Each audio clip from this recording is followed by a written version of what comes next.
Starting today, this is our place. Strangers can scram. Whoa, hold on a minute. What's going on with both of you? After my mother's funeral had just ended, my mother-in-law and sister-in-law began to insult me non-stop. My husband intervened, but the two of them showed no signs of slowing down. You're being tricked. Maybe you've been brainwashed or something? Haha. That's right. It's all because your mom spoiled you. She's the one who raised you to be this way. Your mom's to blame. When my sister-in-law and mother-in-law badmouthed my mother, my anger exploded. I can tolerate them speaking ill of me, but I absolutely will not tolerate them speaking ill of my deceased mother. My name is Kathy, 35 years old. I met my husband David, who is a year older than me, at work, and we got married 5 years ago. I used to live with my mother and husband. Reflecting back, a lot has happened in these past 5 years. 5 years ago, I was working at the real estate company my father owned. I've always been interested in the flow of people and money, so I studied economics in college and applied that knowledge to my work. However, there were those who saw my success as a result of my own ability, and those who thought it was due to my parents' influence. For example, when I heard people talking about me, they often referred to me as the boss's daughter, rather than by my name. Moreover, my husband was the top salesperson in the same company. It seems that he was popular with many women, and I received nasty glances from various people. Of course, I don't think that all of my work success is due to my own efforts. I believe it's all thanks to the cooperation of those around me. But I couldn't help but feel frustrated at being labeled as the boss's daughter. While I was living these frustrating days, my father passed away. My brother took over as president, and the harsh stares towards me became even more severe. You must have screwed up. That's why your brother's now the president. Now we'll have to call you the president's sister, right? Haha. Normally, I might just feel frustrated, but at that time, I had just lost my real father. Those words were hard to take for me, who was mentally worn out. After my father's funeral, a single thought crossed my mind. What do I really want to do? Even if I tried to keep going in this situation, something inspirational was missing. As I thought about it, I found myself saying, I want to be an investor in front of my husband. David, rather than rejecting my outrageous proposal, supported me. When I told my mom that I wanted to quit my job and become an investor, she laughed and said, You didn't have to worry about your father.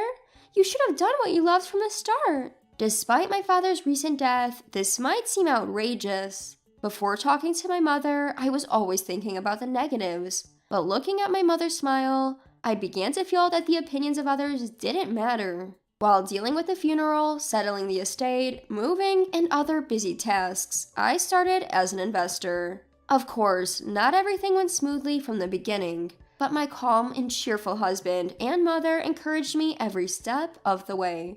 Thanks to both of them, the investments I started with my savings and my father's inheritance went well. After a few years, my income had significantly increased compared to when I was working at the company. On the one hand, I was living a fulfilling life, but on the other hand, there were two people who were a big concern. My mother-in-law and sister-in-law. My sister-in-law is 3 years older than my husband, 4 years older than me, and she's still unmarried. From the time that David and I decided to get married, I got the feeling she wasn't particularly pleased. Even my mother-in-law seemed to think that I was just a rich little daddy's girl, despite the fact that I was working at the same level as any other employee, even though my father was the CEO. Every time I went to my in-laws, she'd make snide comments when my husband or father-in-law weren't around. Being a pampered princess, I bet you can't do housework worth a dime.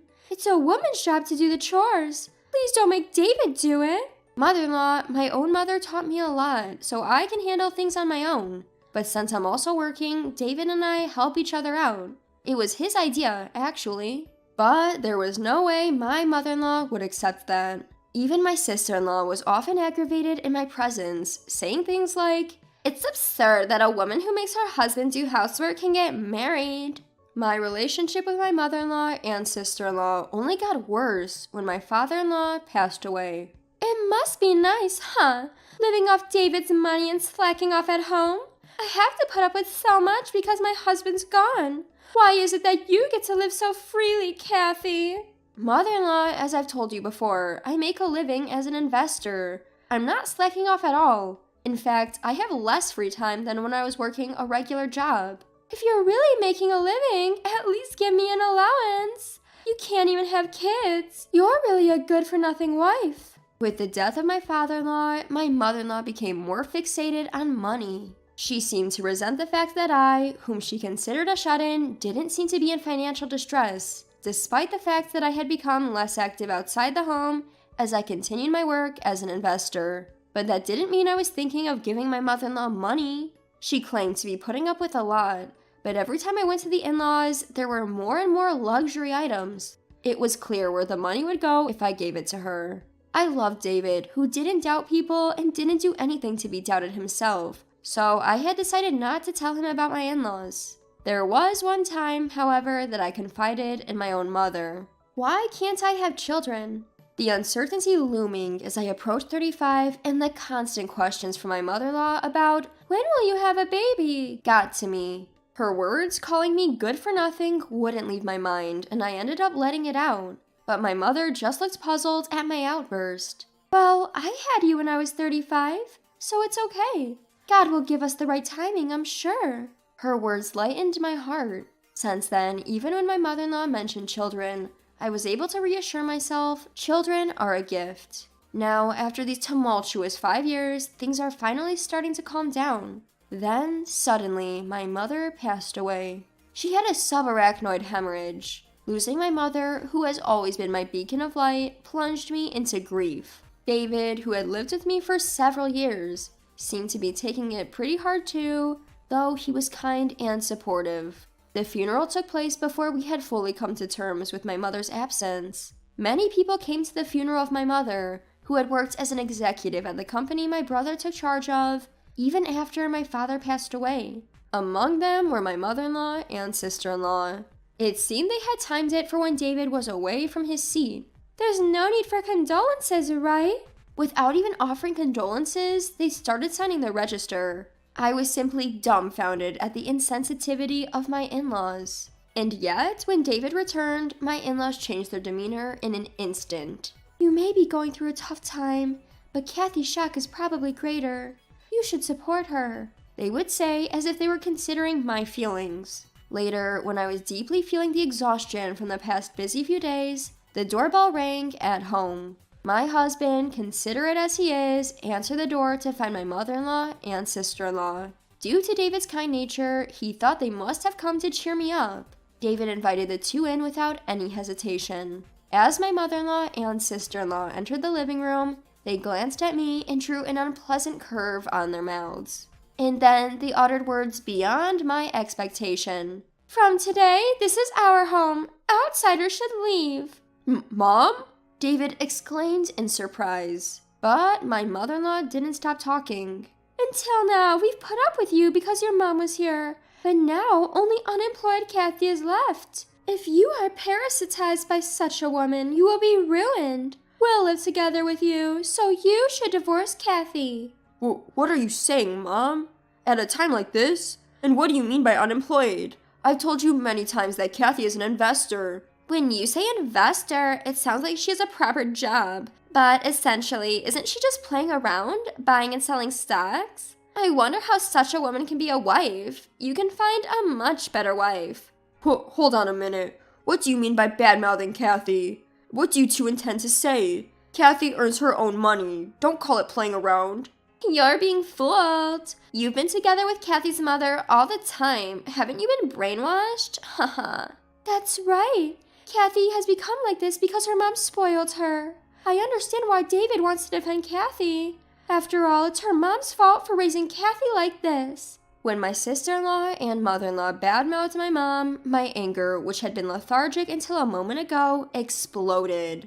I can bear with them badmouthing me, but I will never tolerate them badmouthing my mom. Stop speaking ill of my deceased mother. I expressed my anger to its full extent and glared at my mother-in-law and sister-in-law. However, both of them were grinning, showing no signs of fear.